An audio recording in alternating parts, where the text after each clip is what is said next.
Blanche Beulah Revere Long, December 17, 1902 – May 11, 1998, was the First Lady of Louisiana from 1939 1940, 1948 to 1952, and 1956 to 1960. She was also a partner in power to her husband, Governor Earl Kemp Long. From 1956 to 1963, she was the Democratic National Committee woman from Louisiana.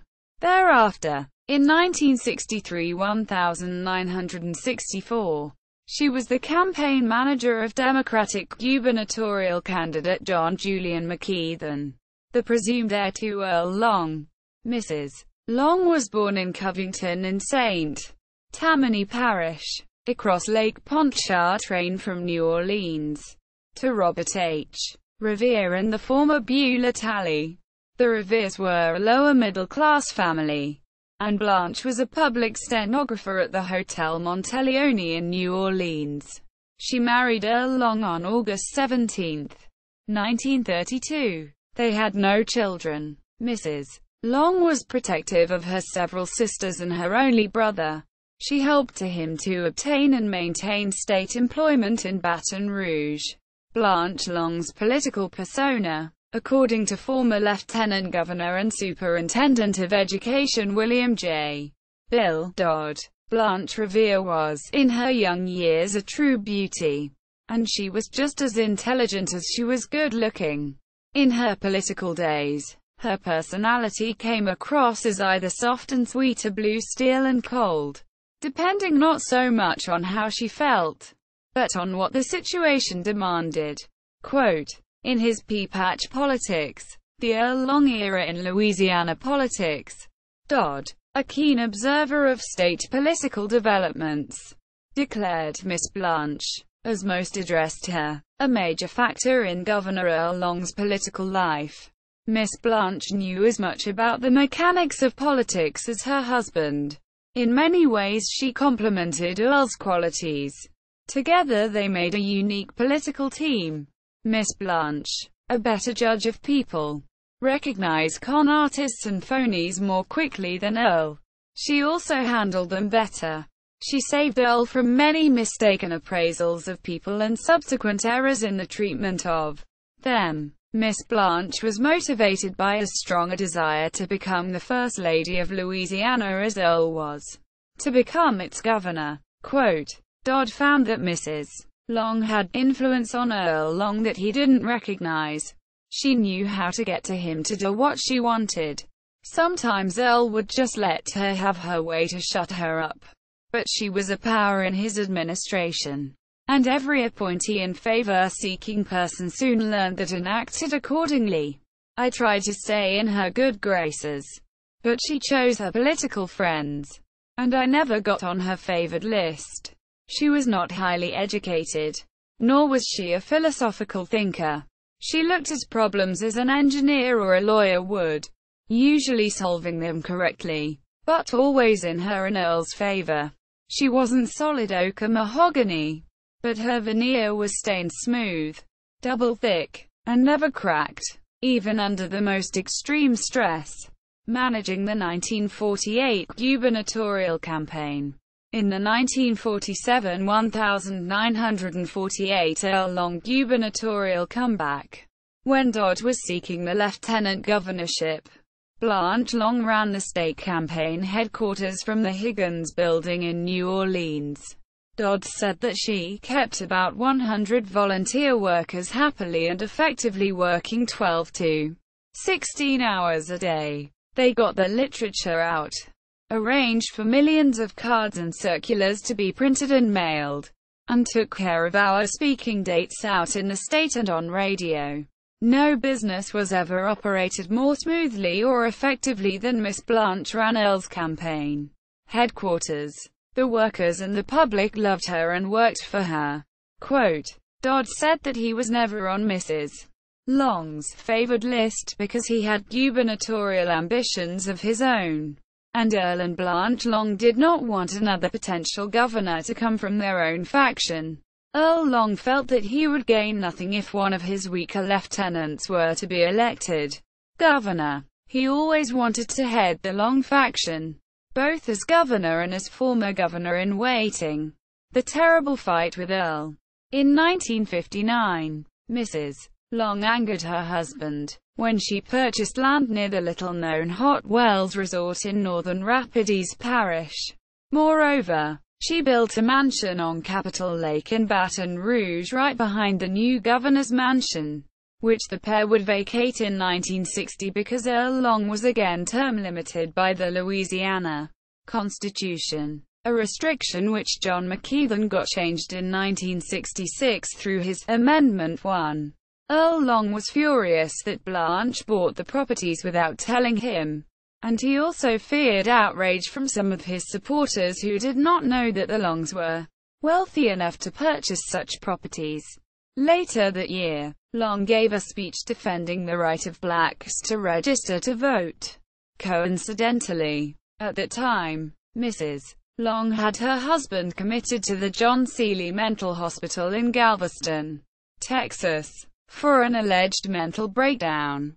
Perhaps, she feared that Earl would have harmed her when he was in an agitated state. Dodd says that Blanche conspired with Senator Russell B. Long, Earl's nephew, and Dr. Arthur Long, a cousin, to have Earl Long committed. Television cameras showed Long being taken to the institution amid his hurling of profanities. He was quickly released because there was deemed no mental breakdown but sensational political actions on the part of the governor. Time magazine reported that to obtain his release, Earl Long promised Blanche that he would submit to psychiatric treatment in New Orleans, actually the state mental hospital in Mandeville. When Jesse Bankston, the director of the Department of Hospitals, refused to release Long from the Mandeville facility, Long had Bankston, a loyal member of the administration, dismissed. Bankston and Mrs. Long professed concern about Long's loss of weight and feared for his weak heart, for he had a major heart attack in late 1950. Earl and Blanche Long separated after their mental hospital incident, and there was no reconciliation prior to his death in September 1960. In May 1960, outgoing Governor Long attended the inauguration of his successor, Jimmy Davis, in the company of a 23-year-old stripper and burlesque dancer named Blaze Starr, whom he had first met in 1958. Apparently, Mrs. Long believed that the mental hospital confinement would compel Earl to recognize his troubles and cause him to end his affair with Starr. Dodd, however, discounts the importance of Starr in Long's last months of life and was particularly critical of the 1989 film Blaze, which he dismissed as fiction. Quote, Dodd also relates in his memoirs that Long accused Blanche of hiring the prominent Baton Rouge attorney Theodore F. Theo Cangellosi to represent her in a separation suit against Earl Long. Cangellosi was a state legislator from 1940 to 1944, having served with Dodd in the Louisiana House. He, Earl Long, cussed Theo and then bragged on how smart and slick Theo was and how he could suck up $100 bills like an anteater takes his dinner. He even accused his wife of having an affair with Theo and then said he didn't mean it, for she could do better, and besides that the long-footed, he had very long feet. Cangellosi had 15 or 20 children, and Miss Blanche didn't like children. And Earl raved and talked bad for a few minutes. He got sweet again and signed off by wishing Miss Blanche well and promising to beat the hell out of Harold B. McSween in the pending congressional campaign. Quote, Cangellosi in fact tried to get Earl and Blanche reconciled, but the clock ran out on Earl Long. Dodd called Cangellosi one of the finest gentlemen and ablest lawyers in Louisiana. Quote, the 1960 congressional race. After he left the governorship in 1960, Earl Long decided to challenge freshman 8th District Congressman Harold McSween of Alexandria for renomination. In a hard-fought runoff election, Long defeated McSween, though he had trailed him in the first primary. There had been a third primary candidate, former state representative Ben F. Holt of Rapides Parish, considered a conservative Democrat. Long scored a Pyrrhic victory, for he was dead a few days later, and the Democratic State Central Committee returned McSween to the ballot as the unopposed Democratic nominee in the general election. In a way, one may say that the committee nullified the results of Long's last campaign. Dodd was the only one of Earl Long's former lieutenants who came into the 8th District to help him to campaign. He was deserted by both Russell Long and AFL-CIO President Victor Bussey. Dodd said that he came to Earl's pleas for aid despite the wishes of Mrs. Dodd and Dodd's law partners. Moreover, Dodd himself was challenging incumbent Merle Welsh for the Baton Rouge-based 6th Congressional District seat on the Louisiana Board of Education in that same primary. Dodd said that he called Mrs. Long to inform her of his intentions to assist Earl, and she thanked him for helping her husband. Dodd said that Earl Long was fighting the banking interests, the corporations, the normal anti-Long people, and all the big news media, fighting with hardly any money and no statewide politicians to help him. Dodd was also able to demonstrate to Long that he was loyal, whereas disloyal Earl Long had opposed Dodd's 2 bids for the Democratic gubernatorial nomination, 1952 and 1959. Dodd recalls in his memoirs that he once placed a call to Blanche at Earl's request in which Blanche spoke very kindly about Earl and said she knew he was sick and fighting for both his physical and political life. She said that she had asked some of their old friends in New Orleans and elsewhere to send Earl some campaign money, and she sort of apologized for not being able to help personally. Before Earl took over the phone, she thanked me for helping him and for being the only one of his old lieutenants to come to his aid. Quote, moreover, according to Dodd, Long never intended to serve in Congress beyond 2 terms, for he was planning to enter the 1963 Democratic primary for governor. His death of course led Blanche Long to support McKeithen as her Long factional candidate for governor. The estranged Russell Long, however, endorsed a second Long candidate, the more liberal Congressman Gillis William Long, who was ridiculed by some critics as Silly Gilly. Quote, managing the 1964 gubernatorial campaign, John McKeithen chose Blanche Long as his campaign manager, not out of sentiment for the deceased Earl Long but because Mrs. Long had real experience from earlier Long campaigns.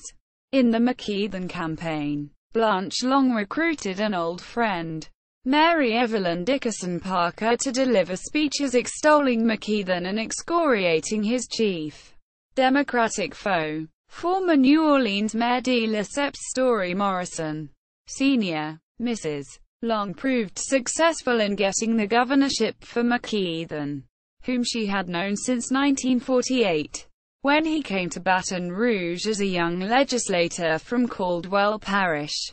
In 1951-1952, the Longs had attempted unsuccessfully to get McKeithen elected lieutenant governor. He lost in the primary runoff to C.E. Cat Barham of Ruston in Lincoln Parish. After his election, McKeithen named Mrs. Long to a state job on the tax commission. Dodd said that she handled the position very well. A $163,000 mistake. Dodd said that Blanche Long erred badly in how she handled 2 Long supporters, Frank and Ruth Matthews. She forced the Matthewses to repay $163,000 to her. This was compensation for funds that Earl Long had left with them for safekeeping. Dodd took the view that the Matthewses had repaid Earl the money during the congressional campaign but could find no receipt to present to Mrs. Long. Mrs. Long, however, had the original IOU from the Matthewses. Dodd said he was convinced that the $163,000 was paid twice, in a suit heard in 1966 seeking to reclaim the $163,000. Blanche Long claimed that attorney and former state senator Joe T. Cawthorn of Mansfield on or about August 20, 1960, had delivered $6,000 in cash in Marksville in Avayells Parish to Long.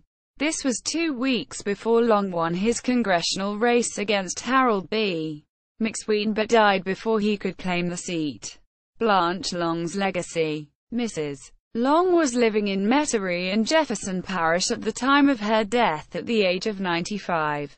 She was a Methodist, while her husband was baptized into the First Baptist Church of Baton Rouge when he was 60 years of age. He is buried in the Earl K. Long Memorial in Winfield. She is buried in Lake Lawn Cemetery in Metairie.